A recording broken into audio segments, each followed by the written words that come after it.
Bonjour les copains et les copines et bienvenue dans ma cuisine. Voilà encore dans la continuité de ma recette sur ma sauce tomate. Je vais faire une recette de lasagne. En fait, ça va être la recette de lasagne 2.0 parce que j'en ai déjà fait une. Je vais la faire un petit peu différemment. Cette fois-ci, je vais mettre de la béchamel à la place de mettre de la mozzarella. J'ai un petit peu aussi modifié ma pâte à pâte pour faire les lasagnes et j'avais envie de vous montrer tout ça et justement pour mettre une petite vidéo en plus pour pas vous laisser de côté comme à chaque fois. Et ben voilà, au niveau des ingrédients, ben c'est toujours la même chose, hein. Des œufs, du sel, de l'huile d'olive. Il n'y a que la farine que je vais changer. Donc dans mon ancienne farine, je prenais une farine normale, je rajoutais de la semoule de blé dur. Ici, j'ai directement la semoule de blé dur qui est concassée un peu plus. C'est la marque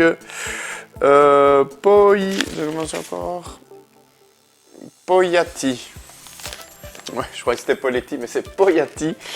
C'est directement de la semoule de blé dur qui est broyée. Donc ben voilà, sans plus attendre, on va essayer de faire ça. C'est parti. Alors dans un bol en plastique, je vais peser 1 kg de farine.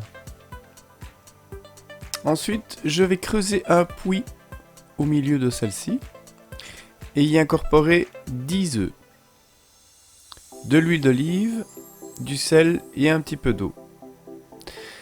Ensuite, je vais fouetter à la fourchette mes œufs pour y incorporer délicatement la farine. Une fois que celle-ci aura complètement absorbé les œufs, je vais commencer à pétrir à la main jusqu'au moment où tous les morceaux du bol vont se réunir en une seule pâte.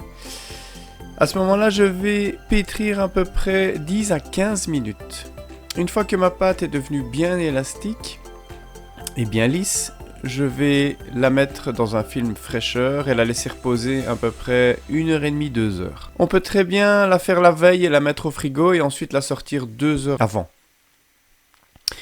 Voilà, je vais couper un morceau de mon pâton, je vais l'aplatir et le replier sur lui-même 2 à 3 fois. Et ensuite, je vais l'aplatir à l'aide de ma machine au niveau maximum de l'écartement des cylindres. Ensuite, je vais plier ma feuille de lasagne en deux, la refariner et la repasser encore une fois au niveau le plus écarté de ma machine pendant 5 à 6 fois.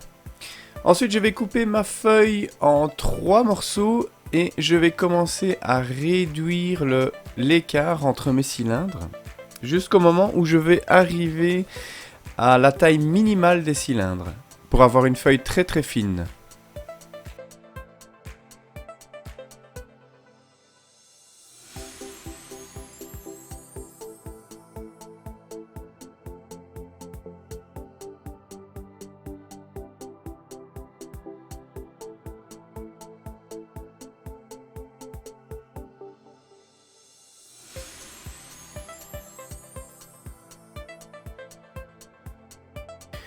Une fois que mes feuilles ont été façonnées, je vais les plonger dans l'eau bouillante pendant à peu près 5 secondes et puis les mettre directement dans l'eau froide.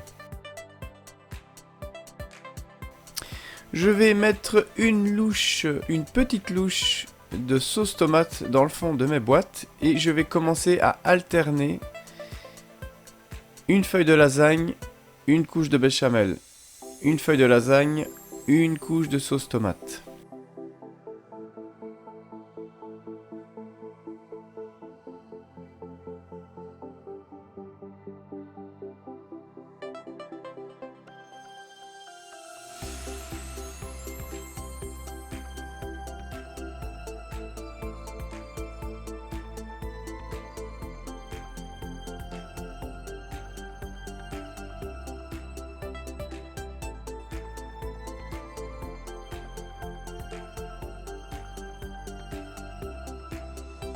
Une fois que j'aurai terminé mes couches, je vais saupoudrer d'un mélange de fromage, mozzarella, gouda et pecorino pepato.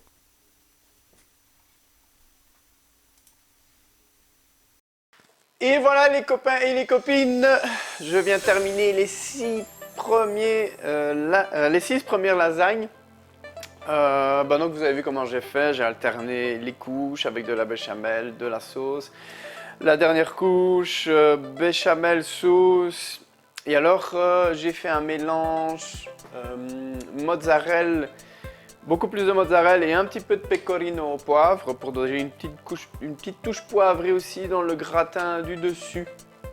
Je vais un peu peser pour voir combien il pèse. Hop.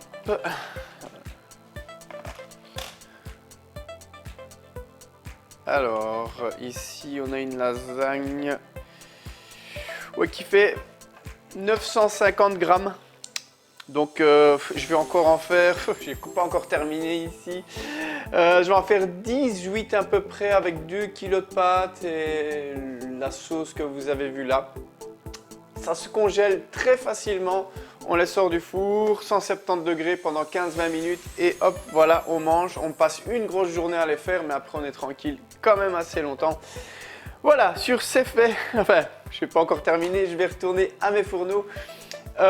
Comme d'habitude, un petit commentaire pour avoir quelques renseignements supplémentaires ou pour critiquer ou pour me donner des conseils également. Je suis toujours preneur. En attendant, prenez soin de vous. Et un bon appétit bien sûr et à très bientôt dans ma cuisine. Mouah.